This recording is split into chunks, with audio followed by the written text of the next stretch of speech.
लोग कहते हैं कि गरुड़ पुराण डराता है, लेकिन सच यह है कि गरुड़ पुराण जगाता है।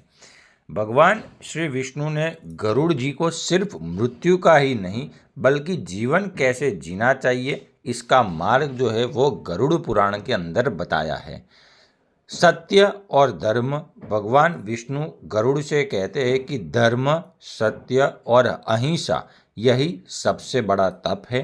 तप जंगल में जाने से नहीं होता है, तप तब होता है जब आप सामने फायदा झूठ में हो फिर भी आप सत्य को चुनते हो।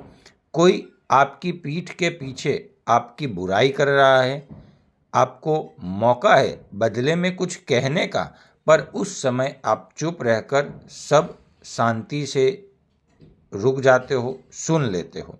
यह हमारी वाणी का तप है।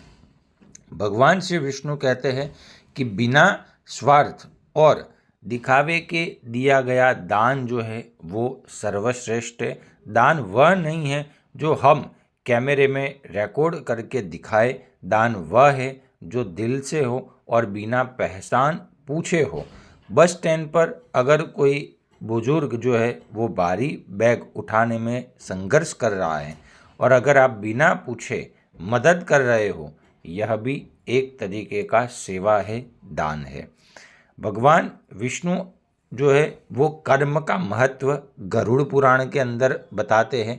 वो आगे कहते हैं कि धन, रूप और यश मृत्यु के साथ नहीं जाते हैं, साथ जाते हैं तो केवल और केवल हमारे कर्म और कर्मों का फल।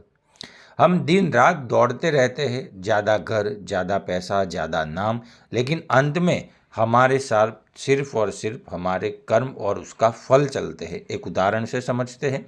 लोग यह नहीं याद रखते हैं कि आपके पास क्या था, लोग याद रखते हैं आपने उनके साथ कैसा व्यवहार किया था।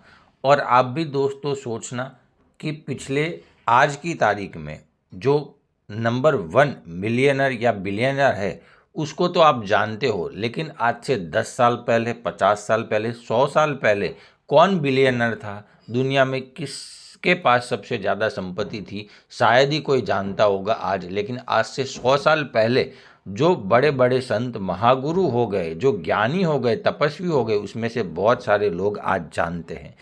तो यह उदाहरण से भी समझ में आता है कि आपके पास कितना पैसा है वो कोई याद नहीं रखेगा, लेकिन आपने कैसा व्यवहार किया है लोगों के साथ, ये जरूर लोग याद रखेंगे।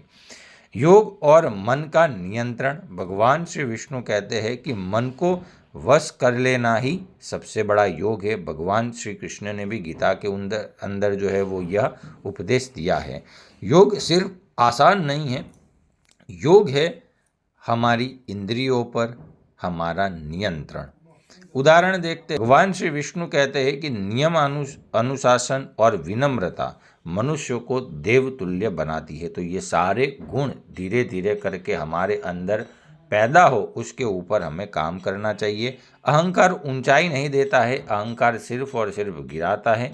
विनम्रता में झुकना कमजोरी नहीं है, यह बुद्धि का परिचय है। एक उदाहरण से समझते हैं। गलती आपकी न हो फिर भी रिश्ते बचाने के लिए आप सबसे पहले माफ़ी मांगते हो, सॉरी बोलते हो, यह भी एक विनम्रता है। कर्म करते रहो दोस्तों, लेकिन उसके अंदर आसक्ति मत रखो। जो संसार के बीच में रहते हुए भी ईश्वर को याद करता है, वह धीरे धीरे समयांतर पर भगवान उस पर कृपा करते हैं और वो मुक्त बन जाता है। जीवन बहुत ही छोटा है, अल्प है, लेकिन कर्म जो है वो अमर रहेगा। ये शास्त्रों के अंदर भी बताया गया है कि अगले जन्म में भी हमारे कर्म जो है वो हमारे साथ आते हैं। गरुड़ पुराण डराने के लिए नहीं है बल्कि जागरूक करने के लिए है। हम एक और ऐसा ही वीडियो गरुड़ पुराण के रिलेटेड लेके आएंगे और उसकी बात करेंगे। तब तक के लिए चैनल को सब्सक्राइब, वीडियो को लाइक और शेयर जरूर कर देना। जय श्री कृष्ण। मिलते हैं अगले वीडियो के ऊपर।